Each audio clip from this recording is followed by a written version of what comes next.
The fight game is a cruel and unforgiving one. It's the highest of highs and the lowest of lows. 1 minute you could be headlining a pay-per-view card, fighting for a world title, and before you know it, you could be on a streak of losses, fighting for your job. For most fighters, their careers tend to end the same way. 3 fights too many, and face down on the canvas.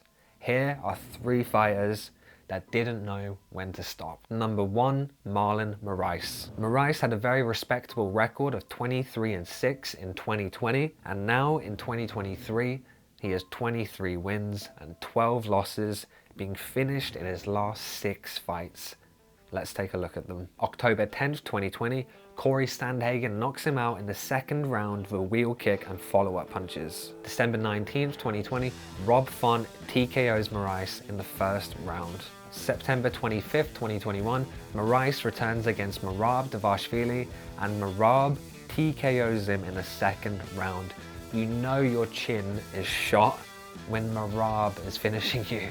March 12th, 2022, Moraes returns against Song Yadong and is TKO'd in round 1. After this, Moraes was released by the UFC and very quickly snapped up by the PFL. November 25th, 2022, Shaman Moraes TKOs Marlon in the 3rd round. April 1st, 2023, Moraes makes his PFL debut against Brendan Loughnane, and in the 2nd round, Loughnane TKOs Moraes via leg kicks. I really think it's time that Marlon Moraes calls it a day. Number 2, Tony Ferguson.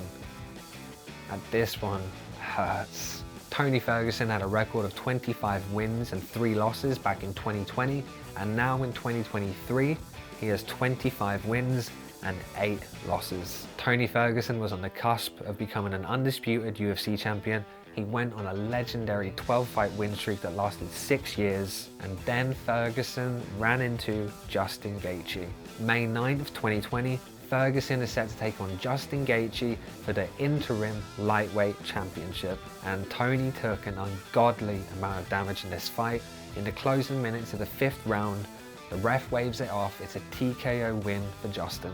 December 12th, 2020, Ferguson is matched up against Charles Oliveira, and Tony is honestly just lucky to leave with his limbs attached. Oliveira sunk in a really deep armbar. I'm watching it live, I was just waiting for Tony's arm to snap. Oliveira won by unanimous decision. May 15th, 2021, Ferguson is due to take on Beneil Dariush, and very similar to the Oliveira fight, Ferguson is lucky to leave with his limbs attached. Dariush wins a unanimous decision. May 7th, 2022, Tony is set to take on Michael Chandler, and in the 2nd round, Chandler lands a perfectly timed front kick, knocking Tony out cold. September 10th, 2022, due to some crazy shit that went down fight week, Tony ends up facing Nate Diaz in a 5-round main event. And in the 4th round, Diaz submits Ferguson with a guillotine. It's crazy that in 3 short years, we've gone from it's Tony time to it's time Tony. Last but not least, number 3, Sam Alvey. Sam Alvey likely has some very incriminating evidence on Dana White, because there's no way he would be kept around to drop 9 fights in a row. Most fighters don't get 9 fights in the UFC. Sam didn't have a win in 9 fights. At one point, he had a very respectable record of 33 wins and 10 losses, and he ended it with 33 wins and 18 losses.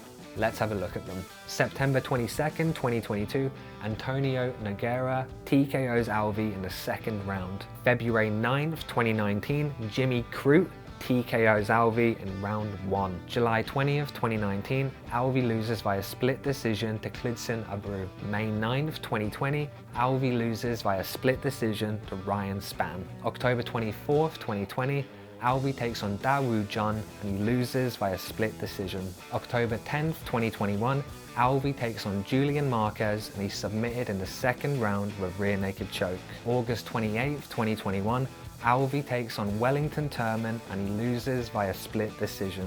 February 5th, 2022, Alvey takes on Brendan Allen and he's submitted in the 2nd round with rear naked choke.